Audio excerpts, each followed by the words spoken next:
Radio city podcast. Radio city పిట్ట కథ.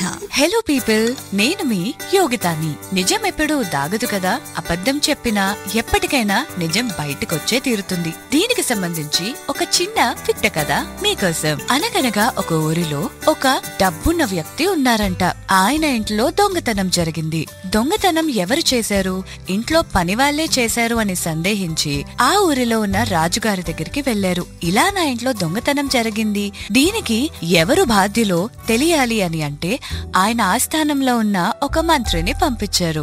ఆ మంత్రి ఇంటికి వెళ్లి అందరి పని వాళ్ళని ఒక దగ్గరికి చేర్చి అందరికి చెరొక కర్ర ఇచ్చాడు. కర్ర ఇచ్చి ఒకటే ఒక మాట చెప్పాడు: ఈ కర్రని మీతో పాటు ఉంచుకోండి. తెల్లవారుధ్యామున లేచేసరికి దొంగతనం చేసిన వాళ్ళింట్లో ఒక 2 ఇంచీలు కర్ర పెరిగి ఉంటుంది అని చెప్పి అన్నాడు. అందరూ వాళ్ళ ఇంటికి వెళ్లిపోయారు.